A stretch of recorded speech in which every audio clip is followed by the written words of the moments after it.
नमस्कार दोस्तों, आपका हमारे YouTube channel MS Prajapati news में बहुत बहुत स्वागत है। तो दोस्तों, पहले मानव को आदिमानव कहा जाता था। इनका काम सिर्फ एक ही काम होता था कि यह सिर्फ भोजन की तलाश में रहते थे। पहले यह जानवरों का कच्चा मांस खाते थे। कुछ समय बीत जाने के बाद एक दिन की घटना ने इन आदि मानव के जीवन में बहुत कुछ बदल दिया था। एक दिन यह पत्थरों को आपस में टकरा रहे थे, जिसके फलस्वरूप जंगल में आग लग गई थी तथा उसमें काफी पशु जल गए थे। तथा जब उन्होंने इन जले हुए पशुओं को खाया तो उनको यह काफी स्वादिष्ट लगे थे। तो उसके बाद से आदिमानव ने पशुओं को पकाकर खाना शुरू कर दिया था, जिसके लिए यह पत्थरों को आपस में टकराकर आग लगाते थे।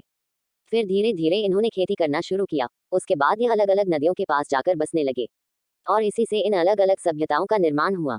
उसके बाद धीरे धीरे जब आदिमानव के दिमाग का विकास होने लगा, उन्होंने लोहे के बने बर्तनों, औजारों आदि का इस्तेमाल करना शुरू कर दिया था। कभी समय बीत जाने के बाद उन्होंने अपना घर बनाना भी शुरू कर दिया था। उसके बाद अनेक सभ्यताओं की खुदाई करने पर इस बात के भी परिणाम मिले हैं कि उस समय भी सिक्कों का इस्तेमाल होता था। उसके बाद हजारों वर्ष पहले कई गांव नष्ट हो गए थे। इनके घर तथा उनकी सभी चीजें धरती के अंदर समा गई थी तथा उनकी खुदाई करने पर आप इनके बारे में जानकारी मिलती है। उस समय से लेकर आज तक लगातार मानव अधिक विकसित होता गया है।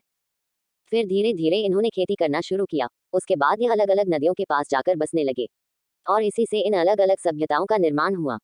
उसके बाद धीरे धीरे जब आदिमानव के दिमाग का विकास होने लगा, उन्होंने लोहे के बने बर्तनों, औजारों आदि का इस्तेमाल करना शुरू कर दिया था।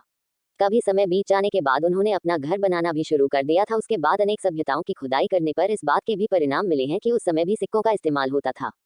उसके बाद हजारों वर्ष पहले कई गांव नष्ट हो गए थे। इनके घर तथा उनकी सभी चीजें धरती के अंदर समा गई थी तथा उनकी खुदाई करने पर आप इनके बारे में जानकारी मिलती है। उस समय से लेकर आज तक लगातार मानव अधिक विकसित होता गया है।